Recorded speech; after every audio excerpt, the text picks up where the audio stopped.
In this country, we have worse survival from bowel cancer than most other Western and European countries, with one main reason: late diagnosis. People tend to think you need to have serious symptoms like losing weight and tiredness to have bowel cancer, but actually it's the simple everyday symptoms which we need to look out for. Symptoms like Nigel's, who lives here. Nigel Smith had bowel cancer 5 years ago. It was a horrible shock, but it completely changed his life for the better. What first alerted you to the fact that you might have a problem? Well, I had no pain. I had no real symptoms in my stomach, which is what I assumed that would happen. Absolutely no pain at all. At first I thought I had a dietary issue, because when I was going to the toilet, my stools were quite squishy and there was some red in it. At that time I loved beetroot, pomegranate. I assumed that it was probably something to do with my diet. And then I began to realise actually this was recurring every time I went to the toilet, and on occasion the redness was quite bright, and I began to think that this wasn't a dietary issue, this was something more, and perhaps there was blood in the stool. Even then I certainly didn't think about bowel cancer. I thought more about piles or some sort of bleeding from a back passage, anything other than cancer. I didn't think of cancer. Nigel's symptoms were classic: a change of bowel habit to looser, softer motions, along with seeing blood in his stools every time he went to the loo. Any patient with this combination of symptoms should be referred to a hospital for investigation, and that's exactly what happened to Nigel. I had a colonoscopy, which was interesting, to say the least. Not painful at all, intrusive, obviously. But what was interesting about it was watching, as a boy, watching the technology and watching the film as this thing proceeded around its journey around my inner intestines. So it was quite unusual, but quite fun. So you were fascinated by the colonoscopy and not thinking that there might be a bad result from it? I was completely fascinated by it, and they didn't find anything as the camera went up through my colon. They found nothing at all. It was only when it was coming down that they spotted something unusual, which didn't look anything particular to me. It looked rather small and innocuous, but it was bleeding, and that was the tumour. They took a biopsy for samples, and they told me that they'd found a tumour and that I had to have an operation. I didn't expect to be told that I had a tumour, and that was quite a big word to hear. So I hadn't expected anything.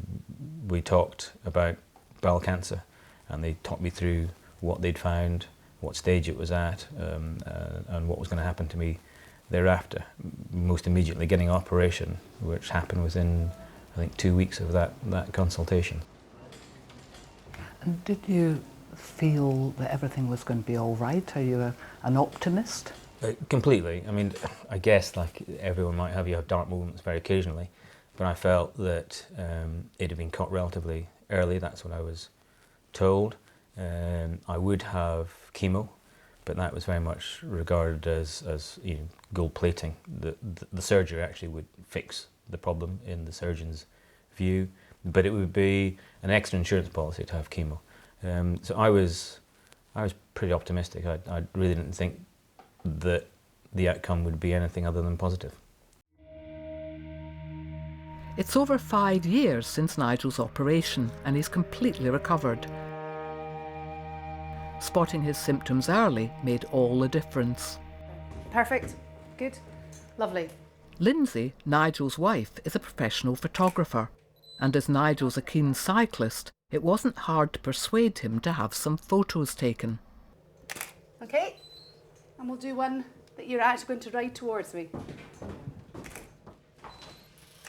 Good. These days, Nigel is proud of the way he looks. He keeps fit and active by cycling regularly, and he's careful about what he eats and drinks. Oh, look how slim you are. It's all very different from when he was diagnosed with bowel cancer.